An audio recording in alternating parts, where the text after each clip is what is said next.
আলহামদুলিল্লাহ রাব্বিল আলামিন ওয়াসসালাতু ওয়াসসালামু আলা নবিয়িনা মুহাম্মদ ওয়া আলিহি ওয়া আসহাবিহি আজমাইন, আম্মা বাদ। সম্মানিত ভাই বন্ধুগণ, আজকে সংক্ষেপে আমরা কিছু কথা আর্জ করার ইরাদা রাখি ওযুর বিষয়ে। ওযুতে আমাদের যে সমস্ত ভুল ত্রুটিগুলো সচরাচর হয়ে থাকে সে বিষয়ে সামান্য কিছু কথা আর্জ করার ইরাদা রাখি। ওয়া মা তাওফীক ইল্লা বিল্লাহ। আমরা সকলেই কমবেশ জানি যে ওযু বা পবিত্রতা এটা হলো সালাতের চাবি। নবী সাল্লাল্লাহু আলাইহি ওয়াসাল্লামের সূরা আবু দাউদে বর্ণিত হাদিসে আসছে, তিনি বলেছেন মিফতাহুস সালাতি আত-তাহুর, সালাতের বা নামাজের চাবি হলো কি?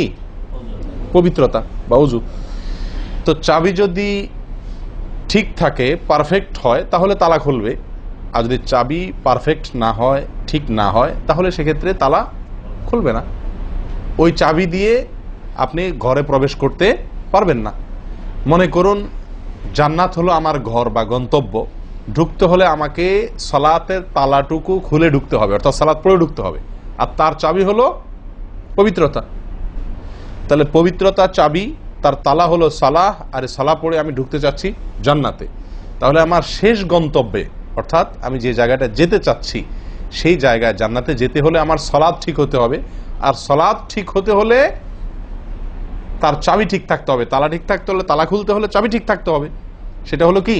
সালাত, তাহারাত বা পবিত্রতা। তো পবিত্রতার সবচাইতে কমন পবিত্রতা হলো ওযু। এই ওযুর বিষয়ে আমাদের বেশ কিছু ত্রুটি, বেশ কিছু ভুল ভ্রান্তি হয়ে থাকে। ওযুর যে ভুলগুলো হয়তো আপনিও করেন, আমরাও করছি প্রতিনিয়ত, কিন্তু জানি না। তো সেগুলো নিয়ে আমরা সংক্ষেপে আলোচনা করব। নবী সাল্লাল্লাহু আলাইহি ওয়াসাল্লাম বুখারী মুসলিমের হাদিসে আসছে, তিনি বলেছেন লা তুকবালু সালাতুন বিগাইরি তাহুরিন, পবিত্রতা ছাড়া কোনো সালাত কবুল হবে না।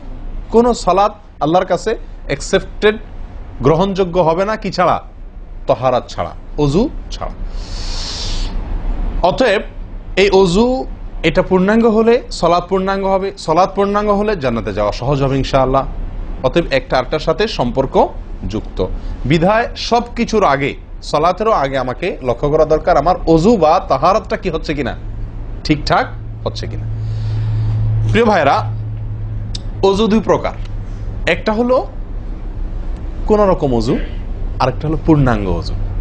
একটা হলো কোন রকম ওযু, আরেকটা হলো কি? পূর্ণাঙ্গ ওযু। পূর্ণাঙ্গ ওযু যেটা, এটাকে হাদিসের ভাষায় বলা হয়েছে ইসবাগুল ওযু।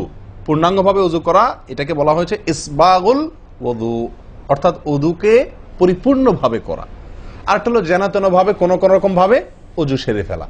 আমরা সাধারণত সারাদিন যে ওযুটা করি, সারা জীবন যে ওযুটা করে আসছি, সেটা হলো যেন তেন ওযু বেশিরভাগ লোকের। ইল্লা মান রাহিমা রব্বি, হাতে গোনা কিছু লোক আমরা আছি যারা ইসবাগুল ওযুর যে নির্দেশ সেটা পালন করতে সক্ষম হয়েছি, অর্থাৎ ওযুটা পূর্ণাঙ্গ করতে পেরেছি।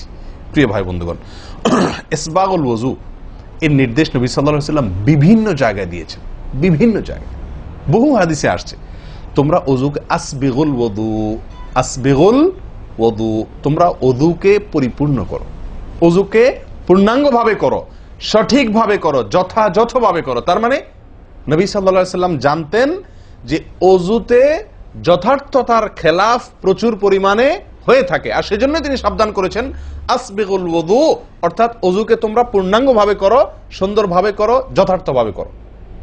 কথা কি বুঝাতে পারছি? যেহেতু ওযুর বিষয়ে আমাদের গাফলতি আছে বা গাফলতি থাকার কথা, সেজন্য নবী সাল্লাল্লাহু আলাইহি ওয়াসাল্লাম আমাদেরকে বলেছেন ওযু করো, এটা না, বলেছেন আসবিগুল ওযু, অর্থাৎ আকমিলুল ওযু, ওযুকে পরিপূর্ণভাবে করো, সুন্দরভাবে করো, যথাযথভাবে করো। ওযুর যে ফজিলত, ওযুর যে ফজিলত মুসলিম বর্ণিত হাদিসে আসছে, নবী সাল্লাল্লাহু আলাইহি ওয়াসাল্লাম বলেছেন যে ব্যক্তি পরিপূর্ণভাবে ওযু করবে, পরিপূর্ণভাবে ওযু করবে, ভালোভাবে ওযু করবে, এবং ওযুর শেষে কালিমাতুশ শাহাদা যেটা আছে, আশহাদু আল্লা ইলাহা ইল্লাল্লাহু ওয়াহদাহু লা শারীকা লাহু ওয়া আশহাদু আন্না মুহাম্মাদান আবদুহু ওয়া রাসূলুহু, এই কালিমায়ে শাহাদা পাঠ করবে ওযুর শেষে, এই ব্যক্তির জন্য আল্লাহ সুবহানাহু ওয়া তাআলা জান্নাতের সমস্ত দুয়ার খুলে দিবেন। তাহলে আমরা বলতে পারি জান্নাতের ৮ দুয়ারের সমস্ত দুয়ারের একটা রিমোট এখানে নবী সাল্লাল্লাহু আলাইহি ওয়াসাল্লাম আমাদেরকে বাতলে দিয়েছেন। একটি রিমোট, এই এক রিমোট টিপের সঙ্গে সঙ্গে ৮ দরজা সব খুলে যাবে। সেটা হলো ওযুকে কি করা? পরিপূর্ণভাবে করা, সুন্দরভাবে করা, এবং এর শেষে, ওযুর শেষে কালিমাতুশ শাহাদা পাঠ করা, আশহাদু আল্লা ইলাহা ইল্লাল্লাহু ওয়াহদাহু লা শারীকা লাহু ওয়া আশহাদু আন্না মুহাম্মাদান আবদুহু ওয়া রাসূলুহু। আপনি পাঠ করলেন, জান্নাতের সমস্ত দুয়ার এর রিমোট যেন টিপ দিলেন। এই তিনটা কাজ করলেন মানে কি, জান্নাতের 8 দরজার একটি কমন রিমোটে টিপ দিলেন, আপনি সবগুলো পটপট খুলে যাবে, যে কোনো দরজা দিয়ে আপনি জান্নাতে দাখিল হতে পারবেন ইনশাআল্লাহ। প্রিয় ভাইরা, তাহলে হাদিস থেকেও বোঝা গেল যে যে কোনো দরজা দিয়ে ঢুকতে হলে ওযুটা হইতে হবে পরিপূর্ণরূপে ওযু, ইসবাগুল ওযু। অতএব ওযু আমার পরিপূর্ণ হচ্ছে কিনা এই বিষয়টা একটু যাচাই করা দরকার, কি দরকার না? প্রিয় ভাইরা, নবী সাল্লাল্লাহু আলাইহি ওয়াসাল্লাম সূরা আবু দাউদের এক হাদিসে বলেছেন, ইন্নাহা লা তাতিম্মু সালাতু আহাদিকুম হাত্তা ইউসবিগাল ওযুআ কামা আমারাহুল্লাহ। তোমাদের কারোর সালাত ততক্ষণ পর্যন্ত পরিপূর্ণ হবে না, সালাত ততক্ষণ পর্যন্ত সুন্দর হবে না, পূর্ণাঙ্গ হবে না, সালাতে পূর্ণতা আসবে না, যতক্ষণ না তোমরা ওযুকে ঠিক আল্লাহ যেভাবে করতে নির্দেশ করেছেন ওইভাবে পরিপূর্ণভাবে না করো। আল্লাহ সুবহানাহু ওয়া তাআলা যেভাবে ওযু করতে বলেছেন ওইভাবে পরিপূর্ণ রূপে ওযু না করা পর্যন্ত তোমাদের সালাত পূর্ণতা পাবে না। তাহলে সালাতের পূর্ণতা পাওয়ার জন্য ওযুটি হইতে হবে, ওযু না শুধু। আমরা জানি যে সালাতের জন্য ওযু করতে হয় না, ওযু করলেই শুধু সালাতের পূর্ণতা আসবে না, ওযুটা হইতে হবে আল্লাহ যেভাবে নির্দেশ করেছেন সেভাবে, যথাযথ উপায়ে এবং সঠিকভাবে। প্রিয় ভাইরা, এখন আসি আমরা ওযুতে কি ভুলগুলো আমাদের এমন হয় যেগুলোর কারণে আমাদের ওযুর পূর্ণতা নষ্ট হতে পারে। তার ভিতরে 1 নম্বরের ভুল হলো, যেটি আমাদের হয়ে থাকে ওযুর ক্ষেত্রে অনেকেরই, সেটা হলো বিসমিল্লাহ পাঠ না করা। ওযুর শুরুতে কি পাঠ করতে হয়? বিসমিল্লাহ। আপনি যখন হাত ধুয়ে তো ওযু শুরু করবেন, 2 হাতের কবজি 2 হাতে ওযু শুরু করবেন না, প্রথম কাজ, তার আগে আপনি কি করবেন? বিসমিল্লাহ। বিসমিল্লাহ বলে হাত ধুয়ে তারপর ওযু শুরু করবেন। বহু লোক আছি আমরা ওযুখানায় ওই গল্প করতেছি, আড্ডা মারতেছি, কথাবার্তা বলতেছি, এই বলতে বলতে ওযু শুরু করে দিছি, তাহলে বিসমিল্লাহ কখন পড়তেছি? বিসমিল্লাহটা অনেক সময় অমনোযোগিতার কারণে, অবহেলার কারণে, অন্যমনস্কতার কারণে বিসমিল্লাহটা অনেক সময় আমরা বলতে ভুলে যাই। অথচ এই বিসমিল্লাহ পাঠ করা ওযু শুরুতে অনেক বিশেষজ্ঞ আলেমের মতে ফরজ। অনেকে বলেন বিসমিল্লাহ পাঠ না করলে ওযুই হবে না, আপনি যদি ভুলে বাদ দেন ওযু হলো না। যদিও সংখ্যাগরিষ্ঠ ওলামাদের মতে এটা না, তাদের মতে বিসমিল্লাহ পাঠ করা এটা ওযুর সুন্নাহ। এটা হলো ওযুর কি? সুন্নাহ। এটা আপনি যদি বিসমিল্লাহ বলে যদি ওযু শুরু করেন তাহলে ওযুটার ভিতরে পূর্ণাঙ্গতা আসলো। ওযুটার ভিতরে কি আসলো? পূর্ণাঙ্গতা আসলো। ওযুটার ভিতরে ওযুটা আপনার হৃষ্টপুষ্ট হলো। এই ওযুতে ইনশাআল্লাহ আপনার সালাত পূর্ণাঙ্গ হবে, যে সালাত আপনাকে জান্নাতে নিয়ে যাবে ইনশাআল্লাহ। তাহলে ওযুর শুরুতে একটা প্রাথমিক ভুল হলো বিসমিল্লাহ ভালো করে না পাঠ করা। নবী সাল্লাল্লাহু আলাইহি ওয়াসাল্লাম বলেছেন, ইবনে মাজাহ হাদিস, লা ওযুআ লিমান লাম ইয়াযকুর ইসমাল্লাহি আলাইহি। ওই ব্যক্তির ওযু হবে না, হাদিসটি সহিহ। নবী সাল্লাল্লাহু আলাইহি ওয়াসাল্লাম বলেছেন, ওই ব্যক্তির ওযু হবে না যে ব্যক্তি ওযুর শুরুতে আল্লাহর নাম নেয় নাই, বিসমিল্লাহ বলে নাই। এখন ওযু হবে না বলা হয়েছে, এই হবে না বলতে হাদিস বিশেষজ্ঞ ওলামা ইকরাম এবং ফুকাহা ইকরাম বলেন, এখানে হবে না বলতে ওযুর ওই প্রাণ হলো না, ওযু পূর্ণাঙ্গ হলো না, ওযুটা যেভাবে হওয়া দরকার ছিল সেভাবে হলো না, কোন রকম হয়ে গেল মার্শাল হাল, সালাত আদায় হয়ে গেল, দায়িত্ব খালাস হয়ে গেল, কিন্তু এটা যেভাবে আল্লাহ সুবহানাহু ওয়া তাআলা চাচ্ছেন, নবী সাল্লাল্লাহু আলাইহি ওয়াসাল্লাম চাচ্ছেন, যেভাবে ওযুর নির্দেশ আসছে সেভাবে হলো না। যদি আমি বিসমিল্লাহ পাঠ না করি, তাহলে বোঝা গেল ওযু করার সময় আপনি কারোর সাথে কথা বলছেন, খোশ গল্প করছেন, মোবাইলে আলাপ করছেন, অন্য কোনো ব্যস্ততায় আছেন, অন্য কোনো ধ্যানে আছেন, ওই অবস্থায় হাত ধুয়ে ওযু শুরু করে দিলেন, বিসমিল্লাহ পাঠ করলেন না। এটা হলো একটা ত্রুটি। এই ত্রুটি আমাদের হয় কিনা মাঝে মধ্যে? অনেকে তো আছেন নিয়মিতই করেন না, অনেকে আছেন করেন কিন্তু ওই যে অন্য মানুষকে হয়ে গেলে হাত ধুয়ে শুরু করে দিয়েছেন আর বিসমিল্লাহ আর বলেন নাই। তাহলে আপনি যে কোনো কাজের শুরুতে বিসমিল্লাহ বললেন কি না বললেন সেটা এত বেশি গুরুত্বপূর্ণ না, যত বেশি গুরুত্বপূর্ণ ওযুর শুরুতে বিসমিল্লাহ পাঠ করা, কারণ এটার জন্য পৃথক নির্দেশ এসেছে। এমনি তো একটা কমন নির্দেশ আছে, নবী সাল্লাল্লাহু আলাইহি ওয়াসাল্লাম বলেছেন, কুল্লু আমরিন জিবারিন লাম ইবদা বিবিসমিল্লাহ ফাহুয়া আবতার ওয়া ফি রিওয়ায়াতিন ফাহুয়া আকতা। যে কোনো গুরুত্বপূর্ণ কাজ আল্লাহর নাম দিয়ে শুরু না করলে সেটা অপূর্ণাঙ্গ থাকে, কাজটা অর্ধেক থাকে, অর্ধেকা থাকে, অপূর্ণাঙ্গ থাকে, পূর্ণাঙ্গতা আসে না যে কোনো ভালো কাজ। কিন্তু ওযুর বিষয়ে নবী সাল্লাল্লাহু আলাইহি ওয়াসাল্লামের আলাদা নির্দেশ আছে, ওযু হয় না এমন কথা তিনি বলেছেন। তাহলে বোঝা গেল ওযুর শুরুতে বিসমিল্লাহ পাঠের উপরে আমাদের সাবধান হতে হবে। এখন একটা সমস্যা হলো, আমরা আজকাল বেশিরভাগ লোক ওযু করি হলো টয়লেটের মধ্যে, আর টয়লেটের মধ্যে আল্লাহর নাম নেওয়া নিষেধ, ঠিক না ঠিক? টয়লেটের মধ্যে আল্লাহর নাম নেওয়া নিষেধ, জায়েজ নাই। তাহলে আমাদের ওযু যদি টয়লেটে আপনার বাথরুমের ভেতরে যে কি করি ওযু করি, তাহলে আমি বিসমিল্লাহ বলতে পারবো না কারণ আল্লাহর নাম নেওয়া বাথরুমে নিষেধ, টয়লেটে নিষেধ, আবার বিসমিল্লাহ না বললে আমার ওযুটাও পূর্ণাঙ্গ হচ্ছে না, তাহলে আমি করবোটা কি? বলেন সমাধানের পথ কি? কি করব? কি নিষেধাজ্ঞা অমান্য করে বিসমিল্লাহ বলবো, নাকি আপনার বিসমিল্লাহ ছেড়ে দেব? তাতে তো ওযু আবার পূর্ণাঙ্গ হবে না, দুইটাই সমস্যা না? এই জন্য উত্তম এবং সবচেয়ে ভালো হলো ওযুটা বাহির করার চেষ্টা করবেন। বেশিরভাগ জায়গাতে, সব জায়গাতে কম বেশ, বাথরুম টয়লেটের ভেতরে যদি বেসিন থাকে তো বাইরেও টেপ বা বেসিনের ব্যবস্থা থাকে থাকে না?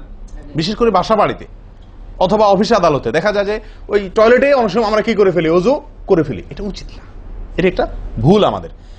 ওযু আমরা করব বাহিরে। কেন? কারণ টয়লেটে ওযু করতে গেলে আল্লাহর নাম নিতে হচ্ছে, আর আল্লাহর নাম নেওয়া নিষেধ। আমি সেখানে আল্লাহর নাম নিতেও পারছি না, আর নাও নিতে পারছি না। যদি নেই তাহলে আল্লাহর নাম নিয়ে গুনাহ করছি টয়লেটে, আর যদি না নেই তাহলে আমার ওযুটা অপূর্ণাঙ্গ থেকে যাচ্ছে। ঠিক না ঠিক? এই জন্য আমরা উত্তম হলো ওযু করব কোথায়? বাইরে এসে যে কোনো টেপে।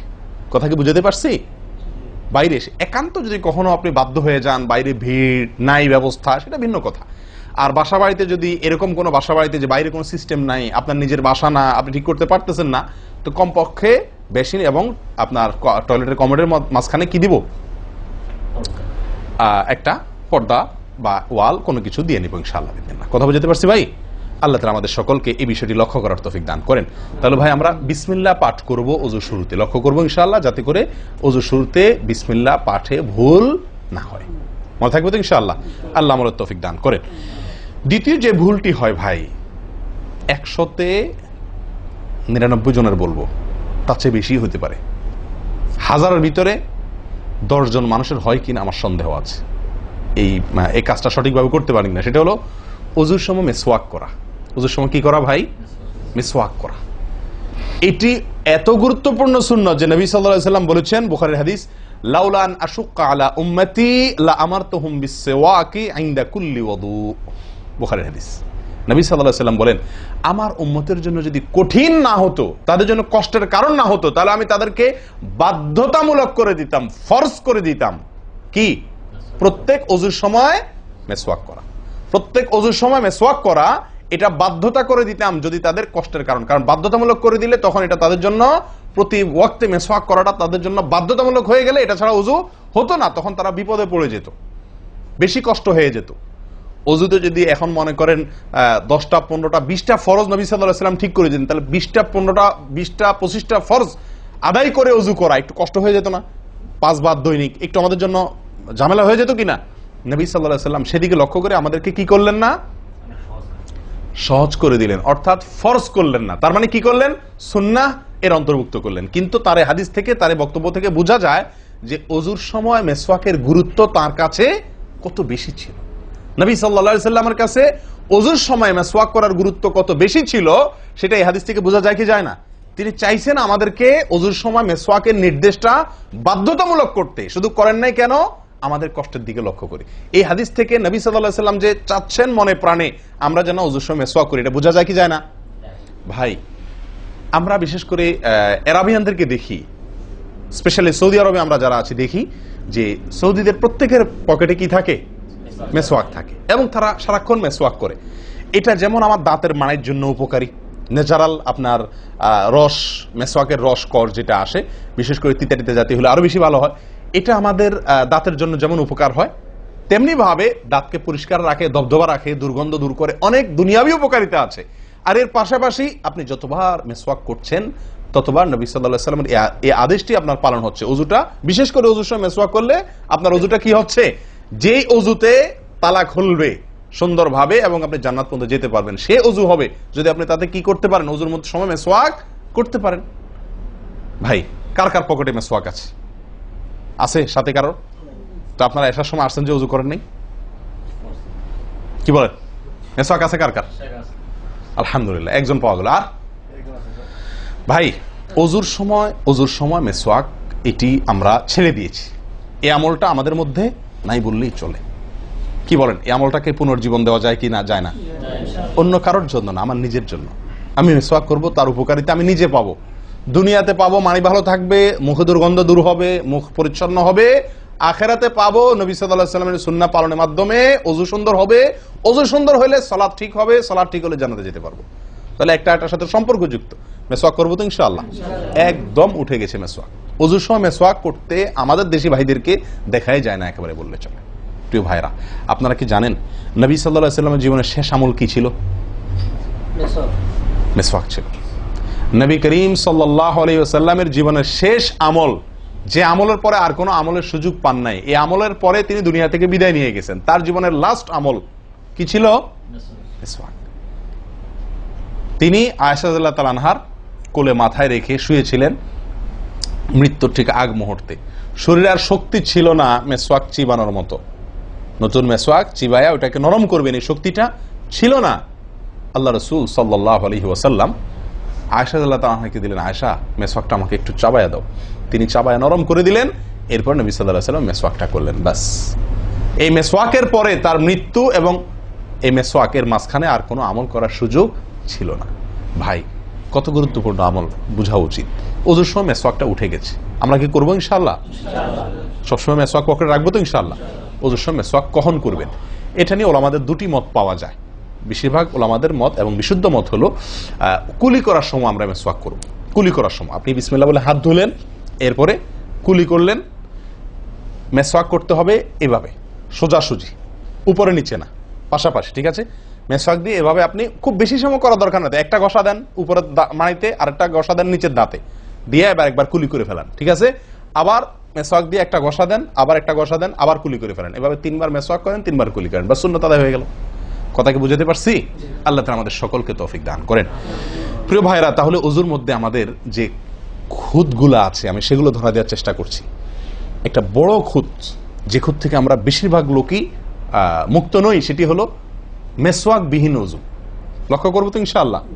আল্লাহ আমাদেরকে আমলের তৌফিক দান করেন। একান্ত না থাকলে আঙ্গুল দিয়ে করলেন, কিন্তু আপনি নিয়মিত আঙ্গুল দিয়ে করলেন সেটা না, মেসওয়াকই করা উচিত। ভাই, 3 নম্বর যে ভুলটা আমাদের হয়ে থাকে সেটা হলো কুলির মধ্যে। দেখেন প্রত্যেকটা কাজেই কিন্তু আমি একটা একটা করে আপনার দেখাচ্ছি ওযুর, প্রত্যেকটা কাজে আমাদের ত্রুটিগুলো হয় কিভাবে দেখেন। কুলির সময় ভুল হয়। কি ভুল হয়? কুলিটা যেভাবে করার কথা সেভাবে আমরা করি না। হাদিসে কুলির বিষয়ে নির্দেশ এসছে, সেটাকে বলা হয়েছে মদমাদা। মদমাদা আরবি শব্দ, এটার বাংলা অর্থ হয় কুলি করা বা কুলকুচি করা বা কুলকুচা করা।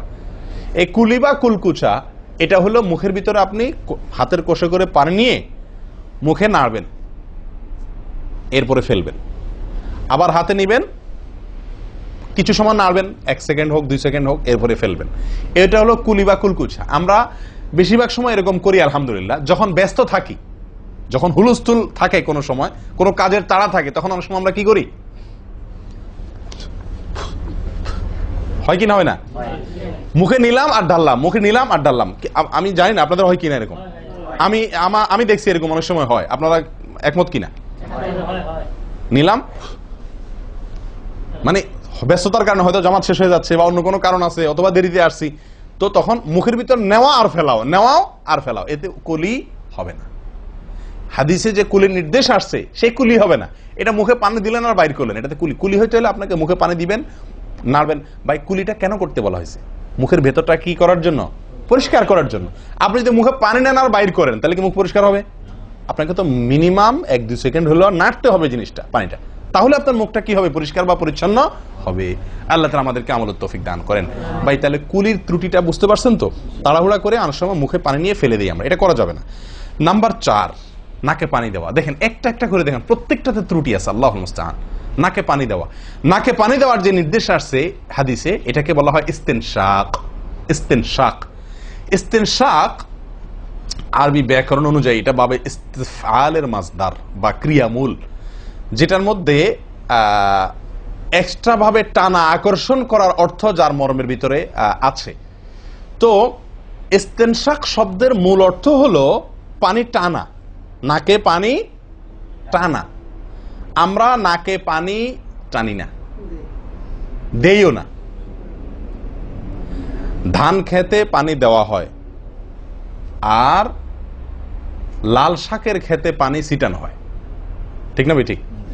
লাল শাক বা মূলার শাকের খেতে পানি ছিটানো হয়, আর ধান খাত বেশিরভাগ ইরি ধান ইত্যাদি এই সমস্ত ধান খেতে পানি দেওয়া হয়। তাহলে দেওয়া আর ছিটানো বেশ কম আছে কি নাই? একটা হলো দেওয়া, একটা হলো ছিটানো, আর একটা হলো টানা। টানা হলো এ ক্লাসের অজুতে নাকে পানি টানবেন, বি ক্লাসের অজুতে নাকে পানি দিবেন, থার্ড ক্লাসের অজুতে নাকে পানি ছিটাবেন। আমি কি বুঝতে পারছি? তো আমরা বেশিরভাগ লোক থার্ড ক্লাসের অজু, সারা জীবন থার্ড ক্লাসের অজু করি। আপনি থার্ড ক্লাসের অজু করে আপনি জান্নাতে যাবেন? ফার্স্ট ক্লাসে থাকেও তো যাইতে কঠিন হয়ে যায়। আপনি থার্ড ক্লাসের অজু করে কিভাবে আপনি সালাতের খুলবেন, তালা খুলবেন, কিভাবে আপনি জান্নাতে যাবেন? অতএব ভাই, এই নাকে পানি দেওয়ার বিষয়ে সাবধান থাকতে হবে। দেখুন, নিয়ম হলো আপনি হাতের কোষে পানি নিয়ে নাকে ধরলেন, নাকে ধরে হালকা কি করবেন? টান দিবেন, হালকা টান দিবেন, হালকা টান। কারণ একটু জোরে টান হয়ে গেলে সেটা কি হয়ে যাবে? নাকের তালুতে উঠবে, আপনার কষ্টের কারণ হবে। শরীয়ত আপনাকে কষ্ট দিতে চায় না, শরীয়ত আপনাকে কষ্ট দিতে চায় না। আল্লাহ সুবহানাহু ওয়া তাআলা চান না আমরা কোনো কষ্টে নিপতিত হই। অতএব আমি এমন জোরে টান দেবো না যে নাকের তালুতে উঠে, কিন্তু হালকা একটু টান দেবো যাতে করে অন্তত সামান্য একটু ভেতরে পানিটা যায়। নাকে পানি দেওয়ার উদ্দেশ্য আর কুলি করার উদ্দেশ্য এক। নাকে পানি দেওয়ার উদ্দেশ্য হলো নাকের ভেতরের যে ময়লাগুলা, ধারে কাছে যে ময়লাগুলা আছে, এগুলো যেন পরিষ্কার হয়ে যায়। আল্লাহর দরবারে দাঁড়াবো পরিচ্ছন্ন হয়ে, পবিত্র হয়ে।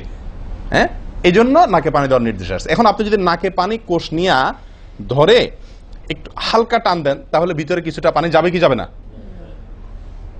এটা আপনাকে করতে হবে। নাম্বার 2, এটা যদি আপনি করতে কষ্ট হয়, টান দিলে, আপনি আস্তে টান দিলেও উপরে উঠে যায়, তো দরকার নেই। তাহলে আপনি কি করেন? নাকে পানি দেন। নাকে পানি কিভাবে দিবেন? নাকটাকে অন্তত পানির মধ্যে কি করে রাখেন? চুবাই রাখেন, 1 সেকেন্ড চুবাই রাখেন, কিছু দূর পানি যাবে কিনা। আমি কি বুঝতে পারছি? আমরা অনেকে বিশেষ করে আমি দেখছি ওযু করার সময় নাকে পানি ছিটান। কিভাবে পানি ছিটান? ওই যে কষে করে পানি নিয়ে, লক্ষ্য করছেন আপনারা? এভাবে নিয়ে এরকম মারে পানিটা, এরকম মারলে সেটা কি হলো? ছিটানো হলো। হাদিসে যে ইস্তেনশাকের কথা বলা হয়েছে সেটা হলো না। আপনি সারা জীবন ওযু করলেন, অথচ আপনার কখনো নাকে পানি দেওয়ার সুন্নাহটি আদায় হলো না। সারা জীবন, আজীবন আপনার ওযুটি হয়ে গেল সুন্নাহ ছাড়া।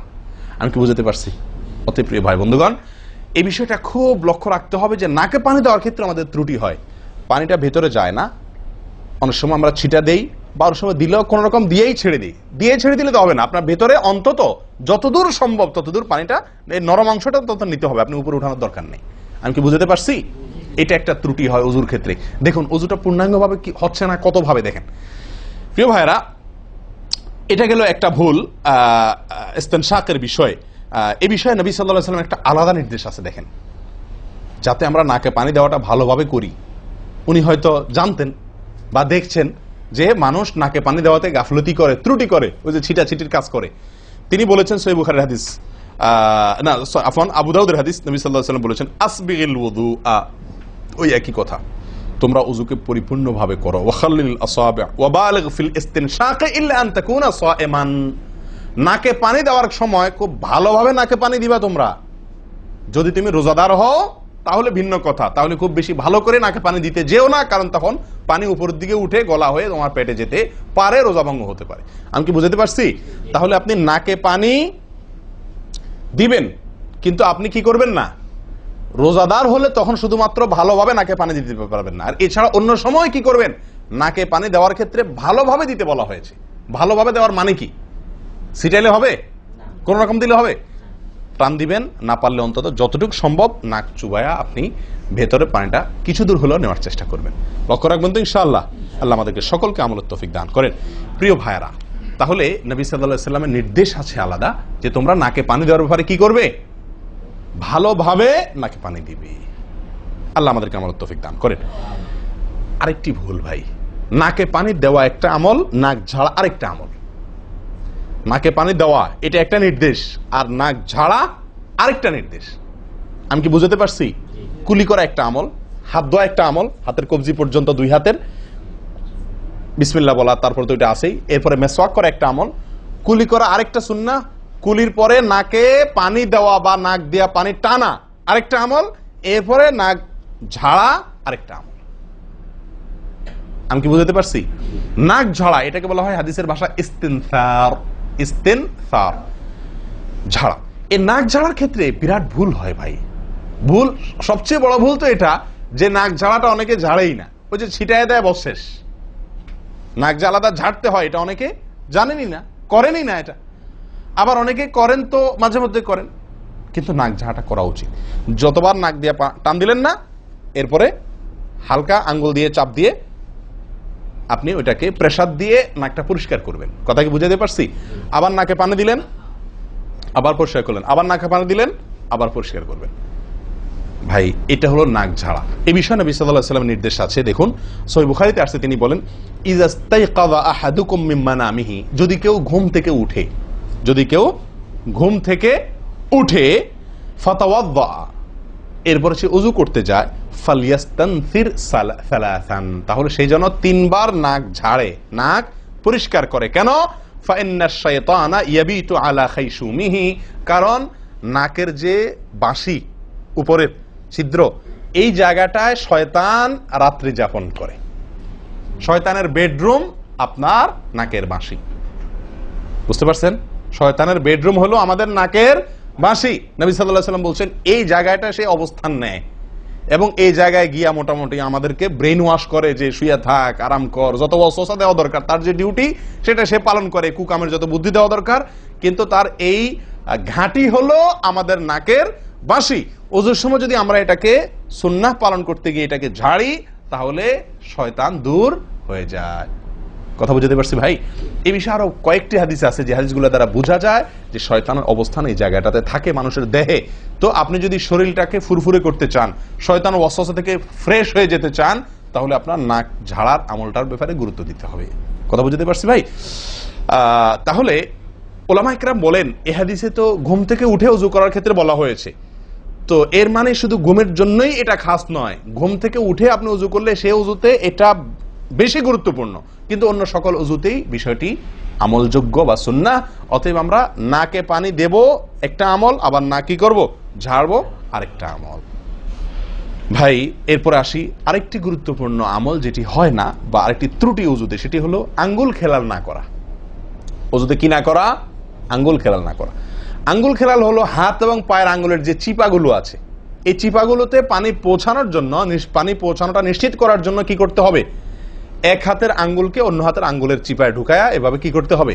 একটু হালকা নাড়তে হবে, যাতে করে জায়গাটাতে চিপাটাতে পানি গেছে এটা কারণ এই চিপাগুলোতে পানি নাও যেতে পারে শুকিয়ে থাকার কারণে। তা আপনি যদি একটু নাড়া দেন পানির ভিজা আঙ্গুল দিয়া, তাহলে ইনশাআল্লাহ ওখানে পানি পৌঁছানোটা মোটামুটি নিশ্চিত হয়ে যাবে। ঠিক না ঠিক? তাহলে এই জিনিসটা অনেক সময় আমরা করি না, অথচ নবী সাল্লাল্লাহু আলাইহি ওয়াসাল্লামের নির্দেশ আছে আলাদা। তিনি বলেছেন আবু দাউদের হাদিস, আসবিগিল ওযুআ ওয়া খাল্লিল বাইনাল আসাবি', ওযুকে পরিপূর্ণভাবে করো। আর ওযুকে পরিপূর্ণভাবে করার একটি অন্যতম কাজ হলো আপনার আঙ্গুলের মাঝে কি করা? খেলাল করা। তিনি বলেছেন তোমরা আঙ্গুলের মাঝে খেলাল করবে, এক আঙ্গুলকে অন্য আঙ্গুলের মাঝে প্রবেশ করে পরিষ্কার করবে। এটা হলো হাতের আঙ্গুল। পায়ের আঙ্গুল কিভাবে করবেন? পায়ের আঙ্গুল তো আর এক আঙ্গুল অন্য পায়ের আঙ্গুল ঢুকাতে পারবেন না, সেটা করবেন হলো অন্য হাদিসে আসছে, এই যে কোন আঙ্গুল আছে না, কোন আঙ্গুল দিয়া সব চিপাগুলোতে কি করবেন? ঘষা দিবেন। কোন আঙ্গুল দিয়া আপনার সব পায়ের আঙ্গুল চিপাগুলোতে ঘষা দিবেন।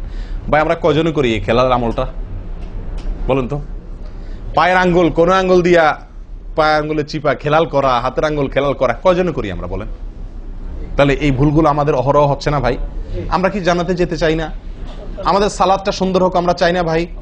আমাদের এই সালাত খুব পাওয়ারফুল হোক, শক্তিশালী সালাত হোক, এই সালাতের মাধ্যমে আমি অন্যায় থেকে বেঁচে থাকবো, এই সালাতের মাধ্যমে আমি জান্নাতে যাব, এই সালাত আমাকে খাঁটি মুসলিম বানাবে, এই সালাত আমাকে আল্লাহর কাছে প্রিয় বানাবে, এই সালাত কি আমাদের নূর হবে, আমরা চাই না ভাই? এগুলো যদি চাই তাহলে আমাকে ওযু সুন্দর করতে হবে, আর ওযু সুন্দর করতে গিয়ে এই ভুলগুলোর ব্যাপারে সাবধান হতে হবে। তাহলে আঙ্গুল খেলাল করা, পায়ের আঙ্গুল, হাতের আঙ্গুল আমরা করি না বললেই চলে ভাই। তো আজকে থেকে ইনশাআল্লাহ করবো তো, নাকি যা শুনছেন এটা এখানে রেখে চলে যাবে? ভাই যদি পরিবর্তন না করেন, পরিবর্তন যদি আমরা না করি নিজেদেরকে, ওয়াল্লাহি সারা জীবন ওয়াজ শুনবো, কি লাভ বলেন? সময়টা নষ্ট। আপনি যদি এই কথাগুলোর উপরে আমলের চেষ্টা না করেন, নিজের জীবনে ফিট না করেন, এই ভুলগুলাকে ওযু করার সময় মাথায় রেখে এই ভুলগুলাকে আপনি দূর না করেন, তাহলে সেক্ষেত্রে এই শোনার কোনো লাভ হলো না। করবো তো ইনশাআল্লাহ। আল্লাহ সুবহানাহু ওয়া তাআলা আমাদের সকলকে সচেতন মুমিন হওয়ার তৌফিক দান করেন। সচেতন মুমিনের পরিচয় হলো মুমিন তার প্রত্যেকটা ভুলকে শিখবে, সংশোধন করবে, শিখবে, সংশোধন করবে। এভাবে করতে করতে করতে সে মুমিন হিসাবে কোয়ালিটিফুল আফার ক্লাসের মুমিন হতে পারবে, আল্লাহর কাছে প্রিয় পাত্র হতে পারবে। চেষ্টা করবো তো ইনশাআল্লাহ। আল্লাহ আমাদের সকলকে তৌফিক দান করেন। প্রিয় ভাইয়ারা, ওযুর ক্ষেত্রে আরেকটি ভুল এই যতগুলো ভুল বললাম এর ভিতরে বড় দুটি ভুল বলে ওজুর ভুলকে আমরা শেষের দিকে চলে আসছি।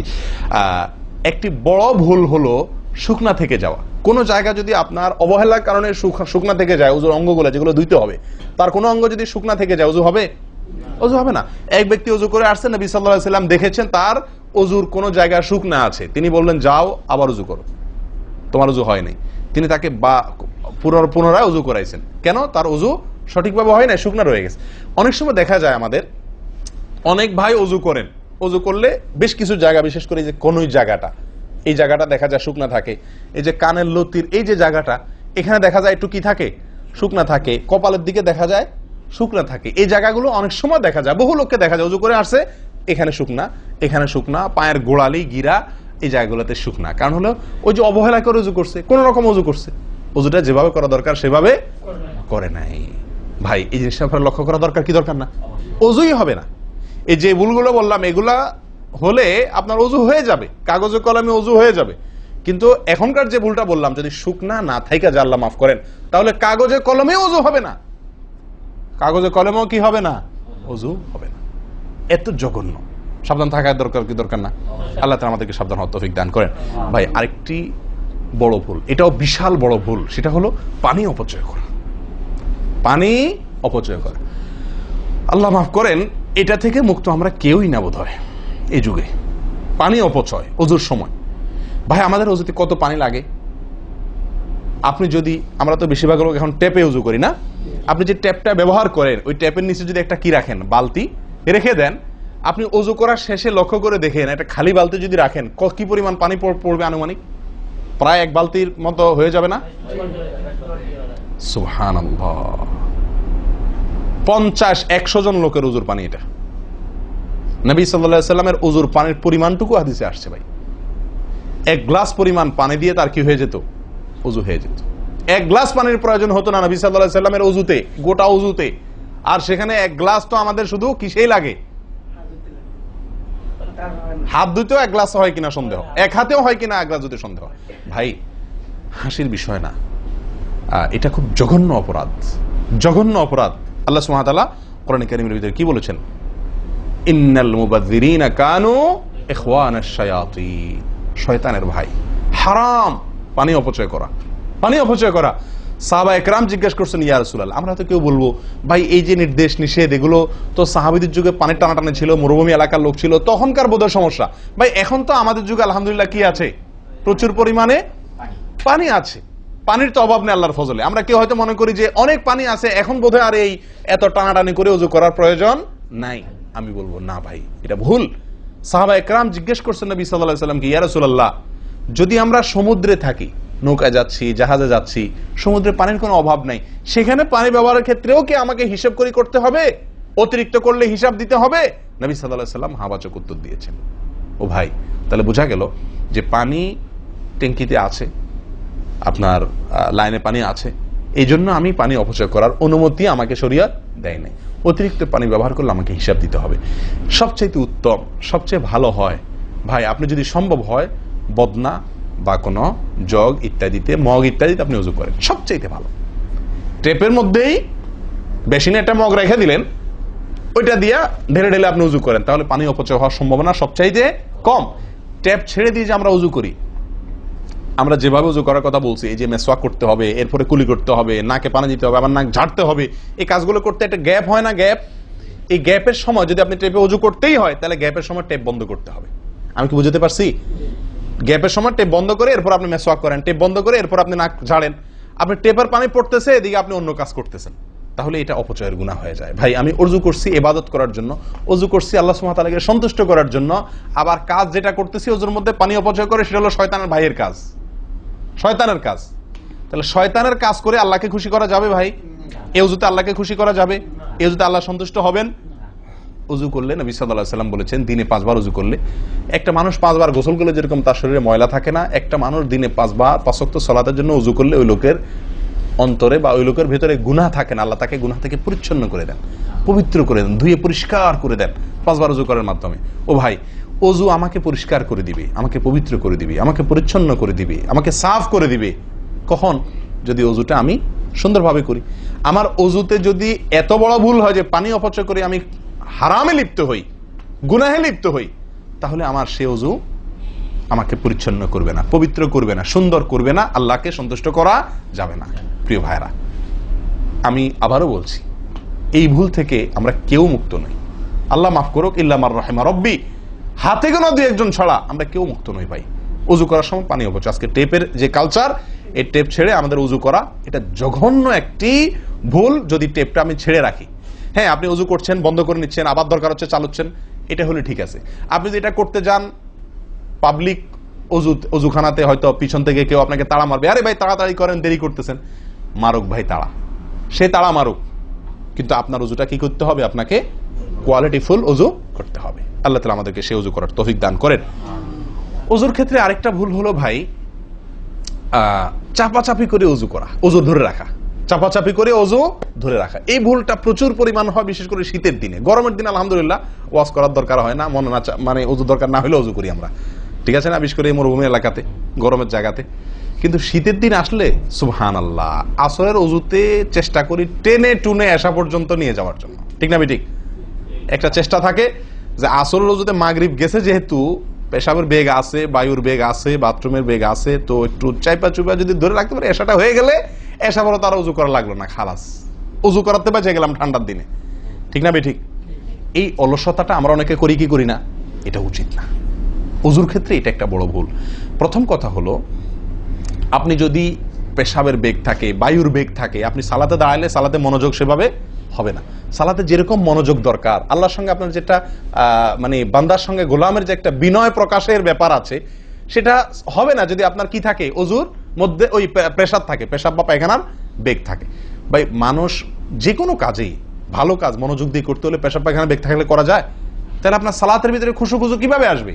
আপনার সালাত, যে সালাত আপনাকে সফলতা এনে দিবে, যে সালাত আপনাকে জান্নাত পর্যন্ত নিয়ে যাবে, সেই সালাতের জন্য তো খুশু খুশু দরকার, আপনার মনোযোগ দরকার, আপনার স্থিরতা দরকার। স্থিরতা তো আসবে না যদি আপনার মন থাকে টয়লেটে। আপনি আছেন মসজিদে, দেহ আছে মসজিদে, মনটা আছে টয়লেটে, তাহলে তো এই সালাত পূর্ণাঙ্গ হবে না। এই জন্য ভাই চাপা চাপি করে অজু ধরে রাখা, এটা অজুর ক্ষেত্রে আরেকটা বড় ভুল, এটা করা যাবে না। যারা চাপাচাপি করে অজু ধরে না রেখে অজু ছুটতেছে, ছেড়ে দেয়, এরপরে যা উজু করে আসে, এদের জন্য বিশাল বড় পুরস্কার আছে, বিশাল বড় পুরস্কার, একটি নয়, তিনটি পুরস্কার। নবী সাল্লাল্লাহু আলাইহি ওয়াসাল্লাম বলছেন, মুসলিমের হাদিস, আলা আদুল্লুকুম মা ইয়ামহুল্লাহু বিহিল খাতায়া ওয়া ইয়ারফাউ বিহিদ দারাজাত। নবী সাল্লাল্লাহু আলাইহি ওয়াসাল্লাম বলেন যে, আমি কি তোমাদেরকে বলে দিব না যে কোন আমলটি মানুষকে তার ভুল ত্রুটিগুলো আল্লাহ তাআলা মাফ করে দেন এবং আল্লাহর কাছে তার মর্যাদা, গ্রেড বাড়তে থাকে, ইমানদার হিসাবে তার গ্রেড বাড়ে এবং আল্লাহ ভুল ত্রুটি মাফ করেন। কোন আমলের মাধ্যমে? তোমাদের কি বলে দিব না? সাহাবা ইকরাম বললেন, বালা ইয়া রাসূলুল্লাহ, হ্যাঁ ইয়া রাসূলুল্লাহ, আপনি বলে দিন। তখন নবী সাল্লাল্লাহু আলাইহি ওয়াসাল্লাম বললেন, ইসবাগুল wudu'i আলাল মাকারিহ, ইসবাগুল wudu'i আলাল মাকারিহ। প্রথম আমল, অপছন্দ, কষ্ট, ঠান্ডা, শীত, অথবা পানির অভাব, কিনা বুঝু করতে হইতেছে, যে কোনো কষ্টকে উপেক্ষা করে, কষ্টকে সহ্য করে যে ব্যক্তি ওযু করে, ওযু আটকায় রাখে না, এই ব্যক্তি, তাকে আল্লাহ সুবহানাহু ওয়া তাআলা তার গুনাহ যেমন মাফ করবেন, তার মর্যাদাও আল্লাহ তাআলা বৃদ্ধি করে দিবেন। তাহলে বোঝা গেল, সাধারণ ওযু এটার চাইতে আপনি যদি ওযুকে কি করেন, আপনি যদি ওযুকে, কষ্টকে উপেক্ষা করে ওযু করেন, চাপাচাপি করে ওযু ধরে না রাখেন, ছেড়ে দেন, আবার ওযু করে আসেন, ফ্রেশ হয়ে আসেন, নামাজটা পড়েন, তাহলে ইনশাআল্লাহ আপনি দুটি পুরস্কার আল্লাহ তাআলার কাছ থেকে পাচ্ছেন। এক হলো গুনাহ মাফ, আর একটা হলো মর্যাদা বৃদ্ধি। আল্লাহ তাআলা আমাদের সকলকে ওযুর ভুল ত্রুটিগুলোকে কভার করে এগুলো থেকে পরিচ্ছন্ন থেকে, এই ভুলগুলো থেকে মুক্ত থেকে আল্লাহ তাআলা আমাদের সকলকে ওযু করার তৌফিক দান করেন। ওযু ভঙ্গের কারণের ব্যাপারে কয়েকটা আমাদের ভুল ধারণা আছে। যেমন অনেকে মনে করেন যে সিগারেট খাইলে, বিড়ি খাইলে ওযু যায়। অনেকে প্রশ্ন করেন, বিড়ি খাইলে, সিগারেট খাইলে ওযু যায় কিনা? কি বলেন আপনারা, কি বলেন, ওযু যায়? বিড়ি সিগারেট খাইলে? আপনাদের এখানে যায় ওযু? না, আমাদের এখানে যায় না, আমাদের এখানে ওযু যায় না ভাই। বিড়ি বা সিগারেট খাইলে ওযু যাবে না। ওযু যাওয়ার সাথে বিড়ি বা সিগারেটের সম্পর্ক না, ধূমপানের সাথে ওযু যাওয়ার সম্পর্ক না। তাহলে আপনারা কেউ বলবেন, তাহলে হুজুর, তাহলে তো বিষয়টা, তাহলে বোঝা গেল ধূমপানটা তাহলে এত বড় কিছু না। আপনি যেরকম সোজা করে দিলেন যে ধূমপান করলে কি যাবে না, ওযু যাবে না। আমরা তো জানতাম এটা মারাত্মক কোনো বড় অপরাধ, এটা করলে ওযু যাবে, আপনি বলতেছেন ওযু যাবে না, তাহলে তো বোধহয় এটা ছোট অপরাধ। না ভাই, ওযু যাবে না তো আমল যাবে, ঈমান যাবে। ওযু গেলে তো কোনো ব্যাপার ছিল না, ওযু যাওয়া কোনো দোষের কিছু ভাই। একজনের ওযু আছে, তার বায়ু আসছে, ওযু গেল। একজনের ওযু আছে, পেশাব করলে ওযু চলে গেছে, তার কোনো দোষ করছে সে? আপনারা বুঝেন না আমার কথা? ওযু চলে গেলে সেটা কি দোষের কিছু? তাহলে এটা তো আমার বড় কিছু না, দোষের কিছু না। বিড়ি খাইলে, সিগারেট খাইলে ওযু যাবে না তো, ওযু যাওয়া তো দোষের কিছু না। এর চেয়ে বড়টা যাবে, তাকওয়া যাবে। কি যাবে? তাকওয়া ছুটে যাবে, মুত্তাকির খাতা থেকে নাম কাটা যাবে। বুঝেন না কথা? নেক আমলদারের খাতা থেকে নাম কেটে যাবে, গুনাহগার হবে, গুনাহে লিপ্ত হলো সে। ওযু ভাঙলে তো দোষের কিছু হতো না, ভুল তেমন কোনো ক্ষতির কিছু হতো না, কিন্তু তার চাইতে বড় ক্ষতি হবে। কিন্তু ওযু ভাঙবে না বলে তাহলে কি সিগারেট খায় ডাইরেক্ট মসজিদে চলে আসবো? না, সেটা জায়েজ নাই। সিগারেট যদি খান, এই বদ অভ্যাস যদি থাকে, হারামে লিপ্ত হওয়ার অভ্যাস থাকে, আল্লাহ হেফাজত করুক, সবাইকে ফিরে আসার তৌফিক দান করুক। কমের পক্ষে মুখকে ভালো করে ফ্রেশ করে পরিষ্কার করে ব্রাশ করে মেসওয়াক করে দুর্গন্ধ দূর করে তারপর মসজিদে আসবেন। কথা বুঝে আসছে? যাতে অন্য মানুষ কষ্ট না পায়। অনেকে মনে করেন হাঁটুর উপরে কাপড় উঠলে ওযু ভেঙে যায়, ঠিক না? ঠিক। আপনারা কি বলেন? আপনাদের দেশে ওযু ভাঙেনি? আপনাদের এখানে ভাঙে? আচ্ছা, ভাঙতে পারে। কোন কোন এলাকাতে হাঁটুর উপরে ওযু কাপড় উঠলে কি করে? ওযু ভাঙে। এটা অনেকে বলেন যে ভাই সতর যদি খুলে যায়, হাঁটুর উপরে কথা না, সতর খুলে গেল, কেউ ওযু করার পরে উলঙ্গ হয়ে গেল কাপড় পাল্টাতে গিয়া বা কোনো কারণ, এক কথায় ওযুর পরে যদি সতর খুলে যায় ওযু ভাঙবে না। কিন্তু আমাদের অনেক দেশে অনেক এলাকাতে ওযু ভাঙে না ভাই। এই যেখানে ভাঙে সেখানে আসলে ভাঙা উচিত না। ওযু আপনার সতর খুললে কি হয় না? ওযু ভঙ্গ হয় না। এর সাথে ওযু ভঙ্গ হওয়ার সম্পর্ক নেই। ওই যে বলছি ধূমপানের মতো, সতর যদি অন্য মানুষের সামনে খোলেন আপনি, তাহলে ওযু ভাঙলে তো দোষের কিছু হতো না। এখানে তাকওয়া ভাঙবে, ওযু ভাঙবে না। আমি কি বুঝাতে পারছি? এর চেয়ে বড় অপরাধ হবে, কবিরা গুনাহ লিপ্ত হলেন আপনি, ফরজ তরক হয়ে গেল, আপনি বড় গুনাহ করলেন। ওযু ভাঙলে তো এমন দোষে কিছু হতো না, কিন্তু ওযু ভাঙবে না। অনেকে মনে করে টিভি দেখলে, সিনেমা দেখলে, নাটক দেখলে, গান ফান দেখলে ওযু ভাঙে না। এটার সাথেও কি নাই? ওযু ভাঙার সম্পর্ক নাই। ওযু ভাঙার সম্পর্ক নির্দিষ্ট কিছু কাজে, পেশাব করলেন, পায়খানা করলেন, বায়ু ছাড়লেন, ঘুমাইলেন, ওযু ভাঙে এগুলাতে। কিন্তু আপনি সিনেমা দেখলেন, খারাপ কিছু দেখলেন, এই দেখলেই আপনার কি হবে না? ওযু ভাঙবে না। হ্যাঁ, একটা কথা ঠিক যে আপনি এই যে কাজগুলোর কথা বললাম, আপনি সিগারেট খাইলেন, আপনি আল্লাহ মাফ করেন কোন হারামে লিপ্ত হলেন, আপনি সতর খুললেন মানুষের সামনে, আপনি সিনেমা দেখলেন, টিভিতে খারাপ হারাম কিছু দেখলেন, তাহলে কি করতে হবে? ওযু করা উত্তম। ওযু করা, এগুলা করার পরে বিনা ওযুতে নামাজ না পড়ে ওযু করে নামাজ পড়া উত্তম। কেন? কারণ ওযু করলে আল্লাহ সুবহানাহু ওয়া তাআলা কি করেন? গুনাহ খাতা মাফ করে দেন। তাহলে আপনি যে অপরাধ করলেন সেটা মাফ করে নামাজে আসলেন ফ্রেশ হইয়া, ওটা ভালো। কিন্তু ওযু ভেঙে যাবে এরকম না। মহিলারা বাচ্চাদেরকে দুধ দিলে অনেকে মনে করেন কি হয়? ওযু ভাঙে। আসলে কি না, বাচ্চাদেরকে দুধ খাওয়ালে কি হবে না? ওযু ভাঙবে না। কথা বুঝাতে পারছি? এরকম কিছু ভুল ধারণাও আছে। যাই হোক, ওযুতে যে ভুলগুলো হয়ে থাকে আমি আবার বলে দিচ্ছি এক নজরে। এক, আপনার বিসমিল্লাহ না বলা, শুরুতে বিসমিল্লাহ ভুলে যাওয়া বা না বলা, এটা ভুল। আরেকটা হলো মেসওয়াক না করা, কুলি করার সময় মেসওয়াক না করা, এটা কমন ভুল হয়ে গেছে।